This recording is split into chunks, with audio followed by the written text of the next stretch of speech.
Assalamualaikum warahmatullahi wabarakatuh. Halo Sobat RK dimanapun berada, jumpa lagi bersama gue Akil Wilda di acara LeadX Podcast. LeadX Podcast dari Rumah Kepemimpinan, Leadership Experience, di mana pada podcast ini kita akan mencoba untuk mengundang ya beberapa narasumber pemuda ya, dan kita akan ajak ngobrol nanti narasumber-narasumber pemuda yang punya kiprah, yang punya achievement, yang punya experience, pengalaman di berbagai sektor gitu ya. Dan pada kesempatan kali ini kita sudah kehadiran nih salah satu narasumber ya, anak muda juga yang cukup inilah ya, punya banyak pengalaman nih, terutama di sektor kesehatan.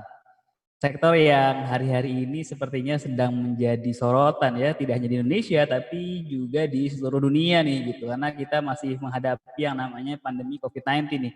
Sudah 6 bulan, bayangin aja 6 bulan kita berhadapan dengan pandemi yang namanya COVID-19. Nah, siapa dia narasumber kita pada kesempatan kali ini? Dia adalah Dr. Ayunda Dewi Jayanti. Assalamualaikum, Ayunda. Waalaikumsalam warahmatullahi wabarakatuh. Halo Mas Bagaimana Akil. kabarnya, Ayunda? Alhamdulillah sehat luar biasa. Mantap. Ini sekarang di mana lokasi ini? Lokasi online di Sekarang mana? di Malang. Oh, Di di Malang, jadi di rumah. Malang. Di rumah. Oke. Memang asli Kita Malang ya? campaign di rumah aja. Aslinya dari Malang. Oke. Oke, Ya. Ayunda ini boleh dikenalkan, dia adalah salah satu alumni Rumah Kepemimpinan Regional Yogyakarta, angkatan ke-6 ya, Yun ya. Putri Angkatan gitu 6. ya, angkatan 6 Putri. Berarti di kampusnya itu angkatan berapa? 2011 ya? 2011 angkatan di 9 kampusnya tahun lalu. 9 tahun lalu gitu ya. Fakultas Kedokteran ya. Fakultas Ya, Kedokteran, betul. Pendidikan Kedokteran, Fakultas Kedokteran dari Universitas Gajah Mada. Gitu, yang sekarang dengar-dengar ya jadi pengajar FKKMK. ya. FKKMK namanya ya di UGM ya. Iya, kalau FKKMK menjadi panjang banget FKKMK. itu singkatannya ini semua tuh, konsonan semua. Jadi susah kalau mau. Iya. Jangan ditanya sekarang Mas, aku lupa juga. Oke. Ampun. Panggilannya Yunda ya. Nah, Yunda ini Ya. sekarang aktivitasnya kalau boleh sedikit dikepo-kepo ya, jadi pengajar ya di universitas ya, salah satu universitas yang cukup populer juga di Jawa Timur ya, Universitas Brawijaya gitu ya. Iya, Dekat juga sama rumahnya di Malang ya. Iya, Dan betul. juga betul. Dan juga kalau ngelihat di apa namanya IG-nya, di sana tercatat di bio-nya ya sebagai salah satu anggota dari Satgas Covid di UB ya. Iya, betul. Kan begitu Yunda? Oke. Iya. Nah, ini sibuk sekali nih, luar biasa nih. Ada bercandaannya Mas Akil. Gimana tuh? Jadi orang-orang nanya kan, aslinya Ya. dari mana kuliahnya itu? Orang UB bukan gitu. Di mana? Jadi belajarnya sama Patih Pak, mengabdinya sama Raja gitu. Oke. Belajar sama Patih Gajah Mada. Mengabdinya dengan Raja Brawijaya ya. Iya betul, tuh kan. Ini menarik. Orang cinta menarik, apa menarik. sama kerajaan Majapahit nih. Betul ya. Wah, ini Majapahit sentrik nih ya. Waduh. Oke. Aduh. Yunda boleh cerita dong aktivitasnya Yunda nih, apa namanya sekarang ini. Karena kan juga dengar-dengar di Satgas Covid Brawijaya UB ya gitu kan, otomatis kan juga kayaknya jadi ini banget ya. Apalagi masa pandemi kayak gini kayaknya lagi sibuk-sibuknya atau lagi pik-piknya nih. Bisa ceritain dong ini aktivitasnya. Jadi sebenarnya gini, kita itu kan kalau di perguruan tinggi ya, pendidikan tinggi ini kan pasti ada yang namanya Tridharma Pendidikan gitu. Betul, nah, betul. Sama seperti dulu waktu kuliah gitu, sebenarnya mirip banget gitu. Cuman sekarang karena dengan peran yang berbeda ya, tidak hanya sebagai bukan mahasiswa lagi gitu ya. Jadi sudah jadi pengajar gitu, kadang masih mengingat diri loh. Teman pengajar tuh kadang suka bilang, Yun, kamu tuh bukan mahasiswa lagi. Ya, kamu tuh harusnya dengan mindset sebagai pengajar gitu. Ini kadang beberapa kewenangan tuh ternyata memang beriringan ya dengan tanggung jawab. Karena kita sekarang bilang pandemi, otomatis ini juga mempengaruhi dunia pendidikan gitu. Pendidikan, habis itu penelitian dan pengabdian masyarakat. Kebetulan memang awalnya sih banyaknya kita sempat bikin launching Kampung Tangguh tuh dulu itu sebagai bentuk upaya engagement dengan masyarakat gitu. Itu di sekitar UB ya, Kampung Tangguh itu ya? Ininya, pelaksanaannya? Enggak sekitar UB ya, malah di Malang sih sebenarnya. Oh, di Malang. Kota dan Kabupaten Malang. Kabupaten Malang juga masuk dan Kota Batu juga masuk. Jadi Malang Raya. Malang Raya, Semalang Raya ya? Semalang Raya. Ada berapa kampung ini kamu yang coba inisiasi di Yang sana? sudah diinstal oleh UB sendiri itu sekitar 70-an. Jadi kita bagi tim 70? gitu. Wow. Dan 70-an gitu. Tapi itu yang UB sendiri gitu ya. Maksudnya yang diawali dengan UB dan dibantu. Kemudian kan sudah kemudian kita semacam bisa kerja sama juga ya dengan instansi pemerintah lainnya semacam polisi gitu kan. Ada Kampung Tangguh Semeru, mungkin pernah dengar, itu juga sebenarnya mirip konsepnya ya. Jadi dulu juga sempat kita diskusi konsep yang sama gitu. Seru sih Mas. Nah di Satgas COVID-nya sendiri nih, gitu. rasanya kayak main juga, kayak ini ya, mengingat-ingat masa lalu ya ketika jadi aktivis mahasiswa ya. Iya, nggak jauh beda. Nggak jauh beda. Nah ini di Satgas COVID-19-nya sendiri di UB, kalau boleh tahu definitif ngapain aja nih tugasnya nih, Dinda nih? Oke. Ini kita bicarain Satgas Kampus Tangguh atau Kampung Tangguh ya Mas tadi? Soalnya kita sekarang udah beda. Oh gitu ya? Yang ini aja deh, yang di kampusnya aja deh. Oke, kita shortcut ke kampus ya. Jadi kan memang posisi saya kan sebagai akademisi di sini ya. Nah, kebetulan karena memang sudah menginisiasi di awal gitu ya bersama teman-teman nih untuk yang kita buat Kampung Tangguh untuk community engagement-nya.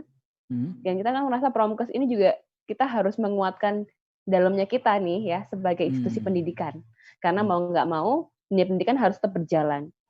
Segampang kayak dokter tetap harus ada yang diproduksi dong gitu kan meskipun kondisi pandemi gitu. Apalagi banyak yang gugur nih gitu ya.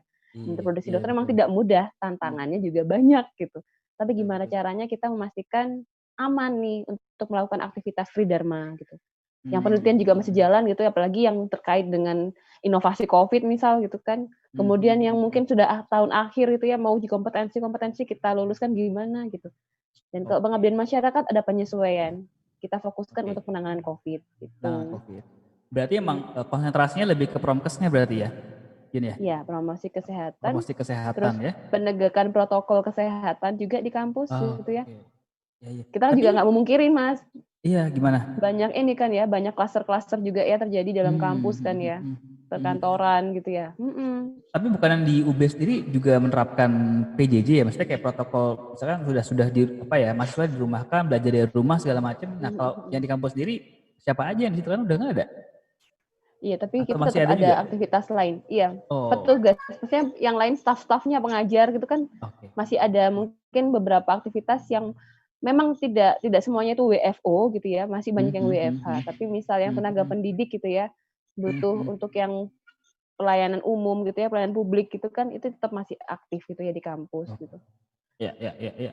Nah di Malang Raya sendiri seberapa parah nih, Yun, COVID di kondisinya di sana? Aduh, gimana nih bicara data? Seininya aja ya, maksudnya ini kan memang soalnya benar-benar jujur sebenarnya. Ini kan memang kalau data tuh agak ya tahulah ya Mas dengan berbagai analisis gitu ya.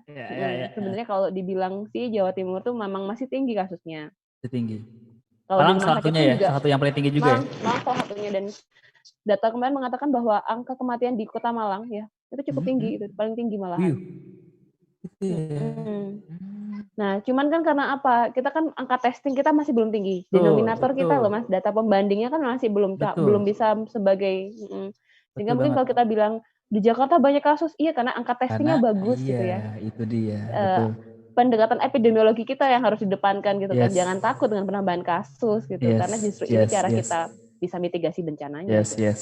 Berarti ibaratnya 5 besar ya, sama juga dengan Surabaya dan teman-temannya ya. Sepertinya tidak ingin mengakui sebenarnya. Tidak ingin mengakui ya. Aduh, gimana anggap saja begitu ya 5 besar ya. Anggap saja. Benar, tapi aku pun sepakat tadi yang disampaikan Yunda bahwa memang salah satu cara untuk bisa tanda kutip menyelesaikan kondisi ini berakhir adalah juga dengan memperbanyak ya kapasitas testing ya nggak sih Yun? Iya betul banget. Untuk tahu gitu ini sebenarnya positif atau negatif, terkena apa tidak nih, karena kalau nggak gitu ya kita masih berada dalam kondisi yang ragu-raguan nih, karena kan banyak yang OTG juga kan yang terjadi kan sebenarnya kan. Iya betul. Tidak ketahuan, tiba-tiba diidentifikasi positif aja. Ini juga PR sama sih gimana? Ya betul. Kadang-kadang kita memang kondisinya testing lagi ya, kembali ke testing. Kita belum, angka tes kita masih belum tinggi juga. Dan akhirnya kalaupun ada yang positif pun, sekarang kan protokol kesehatan memang beda ya, sesuai protokol Kemenkes yang kelima. Pedomannya kan memang kalau positif nggak ada keluhan, nggak ada gejala, ya udah isolasi mandiri di rumah aja gitu kan. Betul. Tapi nggak semua orang bisa disiplin isolasi mandiri, itu problemnya. Itu dia. Itu dia benar.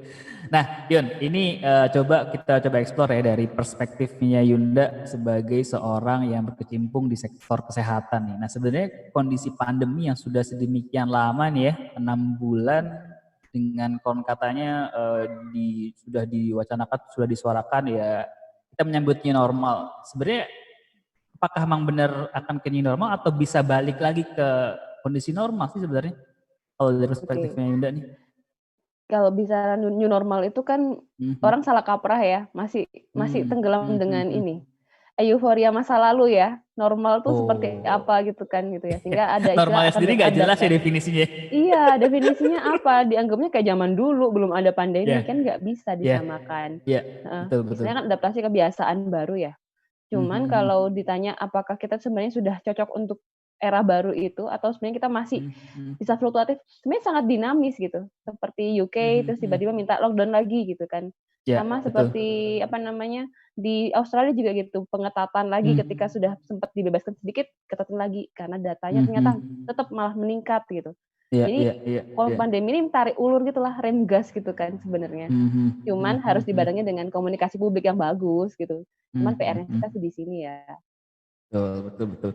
Nggak bisa ini juga ya, nggak bisa lost doll juga ya. Harus tarik rem, gas. Iya.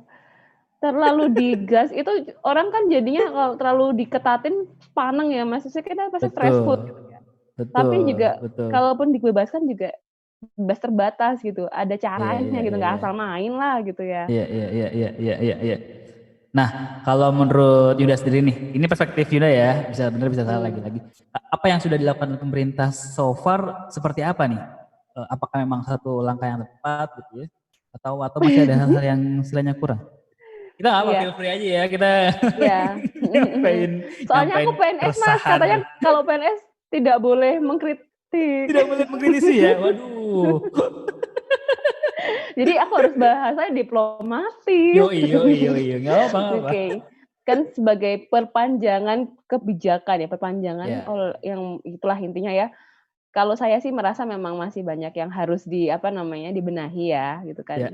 Minimalnya dari saya sendirilah. Jangan sampai saya itu sebagai perwajahan pemerintahan publik gitu ya, itu tidak bisa memberikan contoh yang bagus. Minimalnya sih itu gitu kan. Jadi ngerasanya malah jadi role modelnya gitu loh kan, kayak beban juga ya di PNS ya. Nggak bisa leha-leha. Jadi mau mau resah juga susah, resahnya gimana ya meluapkan ya? Iya, mau komplain juga. Ayo, ingat, kamu di dalam loh. Iya, kamu mau menggelukan. Tapi saya paham, saya dengan keresahan orang-orang di luar itu jelas memang kita itu butuh sosok ya. Kalau dikatakan mungkin kita fase distrust ini. Dalam krisis komunikasi memang kita kondisinya distrust, nggak cuma ke masalah kepemerintahan gitu. Ke dokter tuh orang distrust gitu. Udah nggak percaya sama dokter, dianggapnya mereka cari keuntungan gitu kan. Habis itu ada yang kemarin tuh bahkan di Surabaya petugasnya itu ngajak untuk oke, kita isolasi ya ke safe house gitu ya. Mereka mau tapi habis itu ada keluarga tuh bilang, masa dia dikasih kotorannya si bapaknya gitu ya, kotorannya pasien ya. Kayak ini kotoran BAB-nya gitu loh. Jadi seolah-olah bahwa ya kan ini bukan perjuangan yang mudah ya gitu ya. Orang masih berpikir bahwa kita itu seenaknya mendiagnosis ini COVID. Iya. Keuntungan padahal sama sekali tidak ada keuntungan di sini gitu. Iya. Kalau boleh milih ya mungkin kita milihnya tidak praktek dulu. Betul. Apalagi ditambah dengan arus informasi yang sedemikian banjir ya di mana-mana ya, sehingga ya tadi gitu membentuk diri seorang itu ya tadi gitu ya, yang tadinya sudah mulai tanda-tanda distrust ya semakin kencang distrustnya dong ya. Apalagi dengan informasi yang sedemikian banjir. Apalagi kalau kita nggak bisa memfilternya begitu. Nah itu yang sebenarnya bahaya gitu kan. Nah kemudian ini kan sebenarnya kalau kita lihat kebijakan yang diambil kan sebenarnya juga ini ya, apa ya, kalau aku pribadi sih melihatnya, ini karena aku bukan PNS ya, jadi aku boleh menyampaikan agak ini juga nih mikir apa namanya timbang-timbang juga ini mau mengedepankan mengedepankan kesehatan atau mengedepankan ekonomi nih ya, kesehatan atau ekonomi nih. Nah kalau otomatis kan kalau seorang apa namanya Yunda yang bergerak di sektor kesehatan, otomatis kan harus mendahulukan apa kesehatan. Tapi apakah benar-benar total kesehatan di ini kan atau sesungguhnya ada cara-cara yang bisa sejalan nih antara kesehatan, tapi di sisi lain juga ekonomi pun juga tetap jalan gitu. Gimana menurut Anda? Oke, good point Mas. Jadi kebetulan saya juga lagi interest ya dengan health ekonomi juga. Dan sebenarnya kalau kita bicara mana yang bisa diprioritaskan dengan yang lain mana gitu ya. Ini nggak bisa, sebenarnya memang harus jalan beriringan. Karena logikanya sekarang Mas yang saya dapat selama kita keliling kampung tangguh dan sebagainya itu ya, dengan sosial masyarakat yang ada, orang itu bisa nahan sakit tapi nggak bisa nahan lapar gitu. Artinya kan ekonomi harus tetap jalan gitu. Karena bahkan orang-orang tanya gitu kan, "Loh Ibu nggak takut kena COVID?" gitu kan. "Lah Mas," gitu kan, "kok aku lah nggak mampu ya mati. Nanti kalau nggak makan aku juga mati," gitu kan. Mau bisa mati karena kelaparan juga, nggak harus karena COVID gitu kan. That's real gitu loh di masyarakat gitu, nggak ada logika tanpa logistik. Kita ngomong berbusa itu nggak akan diterima oleh masyarakat Mas gitu kan, kerasa banget gitu. Tapi kita akhirnya masuknya lewat apa, kita habis install gitu kan, kita konsep seperti apa. Jadi kita bikin gerakan lah, Kampung Tangguh itu udah gerakan bukan program gitu. Jadi mereka merasa membutuhkan. Terus habis itu mereka akhirnya dengan kebutuhan itu ada, kita bantu untuk instalasi lumbung pangan, amankan dulu nih lambungnya gitu ya, makan tuh amankan dulu, baru setelah itu mereka bisa dengerin kita, mereka percaya sama kita. Kita mendapatkan dari selama Kampung Tangguh ini sih. Oh iya, Yun, aku pernah baca beberapa artikel ya bahwa memang kalau dibandingkan, dikomparasi antara penduduk di desa dengan di kota itu jauh lebih tangguh, jauh lebih resilience penduduk di desa. Benar begitu nggak Yun? Maksudnya karena mungkin entah ya, kalau misalkan di artikel aku baca ya karena mereka daya kohesivitasnya tinggi gitu kan, daya antar apa namanya keguyubannya tinggi sehingga mereka saling membentuk yang namanya sistem apa support sosial gitu ya, ya kemudian bisa menjaga ya udah dengan begitu mereka nggak perlu khawatir lagi gitu dibandingkan dengan penduduk di kota yang cenderung individualis seperti itu sehingga menyebabkan ya sudah gitu kecemasan yang tinggi dalam benak mereka sehingga ketika dapat sekalipun apa teridentifikasi COVID ya udah yang ada beban dan juga judgement sosial gitu yang hari ini lebih parah dibandingkan dengan COVID itu sendiri ya nggak sih? Nah itu gimana, apakah benar demikian? Maksudnya yang di desa jauh lebih tangguh atau jauh lebih resilience terhadap adanya COVID ini? Oke, kalau yang saya lihat coba membandingkan antara kabupaten dan kota ya. Tapi ini pun kota sangat unik ya. Kalau di Malang itu memang berbagai budaya ada, berbagai sistem sosialnya itu juga unik macam-macam gitu Mas Akil. Kalau yang saya lihat sih ini bukan judgement yang ini ya, tidak bisa kita judgement tertentu gitu ya, misal desa seperti ini. Karena bisa jadi malah variasinya luas gitu. Ada yang di kota pun juga masih sangat suportif, ada gitu. Di desa, yang di bagian desa itu kabupaten kebanyakan memang saya akui lebih mudah karena apa ya, penetrasinya itu mereka tuh respect gitu dengan kita. Kehadiran kita tuh diterima dengan baik. Jadi seperti gayung bersambut sehingga lebih enak tektokannya. Tapi kalau di kota itu kadang masih ada bariernya itu adalah literasinya mungkin lebih bagus, tapi literasi yang setengah-setengah gitu loh. Jadi kayak ada yang termakan dengan teori konspirasi, tapi juga ada yang jadi tantangannya di situ. Jadi kalau bicara kepercayaan. Apa namanya kayak yang disampaikan sama Dunning-Kruger juga ya, Dunning-Kruger effect ya. Ketika dia tahu sedikit, bisa jadi dia ngomong banyak sehingga penolakannya tinggi gitu ya, merasa dia pinter sehingga ketika ada yang masuk dari akademisi jadinya nggak kayak gitu orang ini bilang konspirasi ya gitu ya. Iya betul. Bahkan kayak sederhana memang teori kita berjemur gitu kan ya, jam berapa, itu kan memang variatif ya. Jadi dokter A bilang apa, jurnal A bilang B apa, bisa beda-beda memang kan gitu ya. Nah, kita kan memang lihat meta analisisnya gimana gitu ya kalau secara orang akademisi. Tapi ada yang ngotot, Mbak nggak kayak gitu kan. Jadi ada yang belum ada jelas evidence base-nya gitu kan, kita bicara evidence-nya mana, nah itu udah ngotot duluan gitu. Kayak pendekatannya kan kita nggak bisa bilang gitu. Betul. Apalagi beberapa waktu belakangan ini banyak ini ya kayak apa ya, yang mempromosikan gitu ya. Promosi juga ada. ya macam apa atau apalah gitu. Kalung apa tuh namanya? Kalung apa sih yang sempat gempar tuh di yang media di kementerian tuh. Itu apa kan ya sebenarnya dia? hal-hal yang ya depan ya itu kan sebenarnya belum bisa dibuktikan secara ilmiah ya nggak sih Yun? Maksudnya apa ya? Ya, Ya memang kita nggak memang itu haknya mereka untuk mempromosikan kearifan lokal, tapi dalam konteks akademik begitu ya itu belum sepenuhnya ini nggak sih ya teruji gitu ya? Iya, betul betul. Kalau menurut aku gini sih Mas Akil, ini tantangan buat kita Gimana itu tuh? ya. Bisa jadi ini potensi riset yang bagus gitu ya. Who knows gitu kan. Oke, Cuman kan memang tidak bisa yes. overclaim gitu ya. Herbal tuh memang bagus untuk daya tahan tubuh, iya. Sudah ada nih penelitiannya secara empiris, fitofarmaka ada. Tapi kita nggak bisa overclaim dia jadi Fitofarmaka. antivirus tiba-tiba gitu. Risetnya panjang, Ya, sama kayak itu vaksin pun dia. panjang Itu gitu. dia. Jangan terburu-buru Itu dia, lah itu gitu, dia. santai. Mhm. Santai, kalem aja ya. Kalau itu kepercayaan Maksudnya kalian misalnya untuk apa namanya dia pakai aja gitu ya. iya, Maksudnya bukannya untuk apa ya santai istilahnya ya? leha-leha ya. Iya, bukan santai Iya, leha-leha, maksudku kita kita pasti butuh proses kan, nggak bisa instan juga gitu. Kan itu yang kita ngomongin nyawa, ini kan bukan main-main juga gitu ya. Iya, iya. Betul.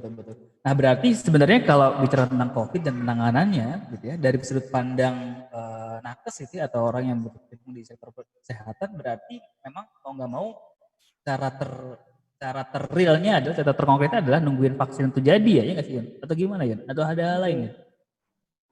Kalau saya bicara dari sudut pandang pribadi saya ya Mas, Yes. kita tuh nggak bisa nunggu vaksin. Vaksin itu bukan obat. Obat tuh kan dikasihkan pada orang yang sakit ya. Ini vaksin tuh pada orang yang sehat untuk membentuk kekebalan tubuhnya.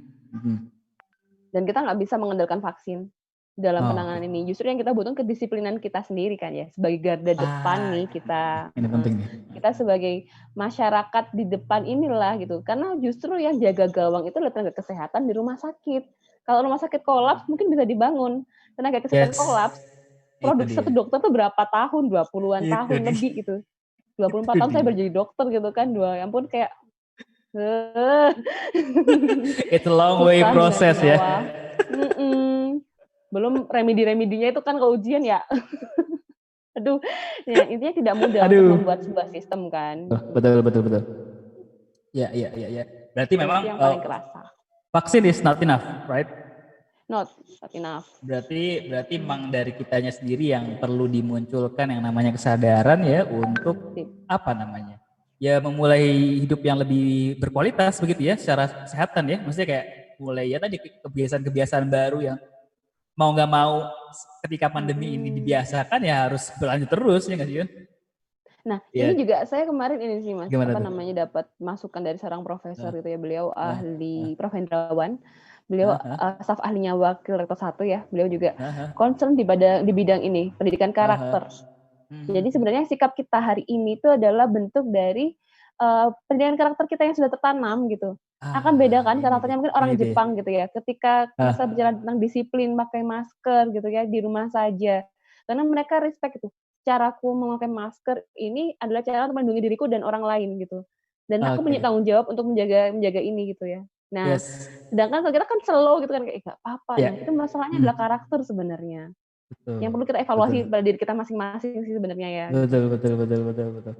Nah, ini penting juga nih ngomongin karakter, kayaknya bakal nyambung ke episode lanjutannya nih Yun ya. Oh gitu, panjang. Karena waktunya terbatas nih kita.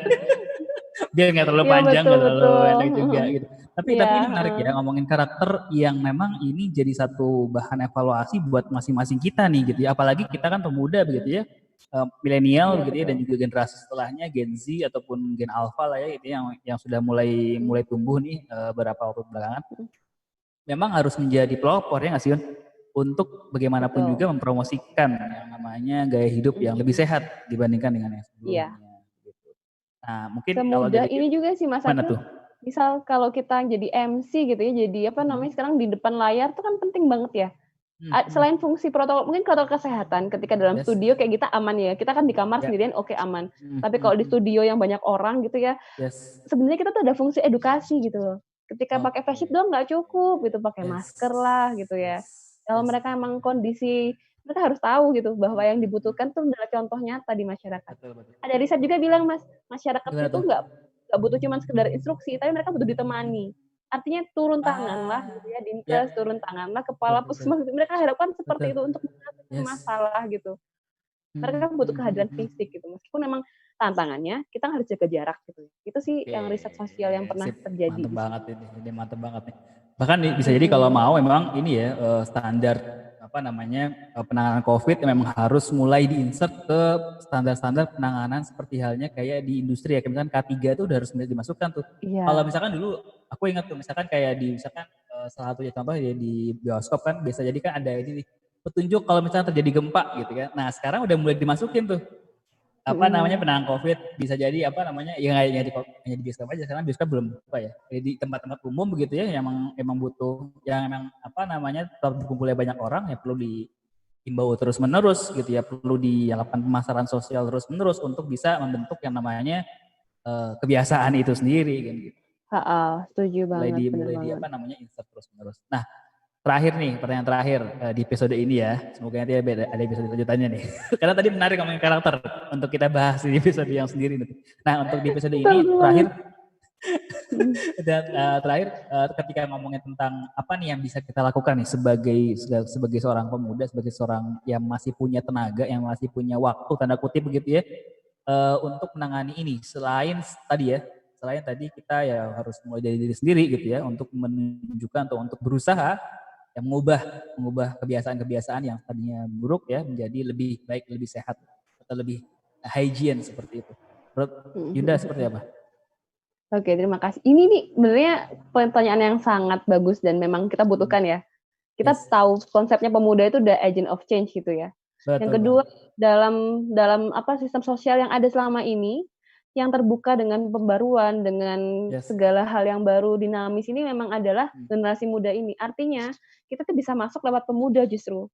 Karena kalau bicara dengan orang tua kita, mungkin kita masih bingung ya, karena beliau tidak mengalami ini, tiba-tiba disuruh online semuanya, Zoom meeting kan kayak, apa itu Zoom nak gitu ya? Apa itu harus online itu kan juga susah gitu.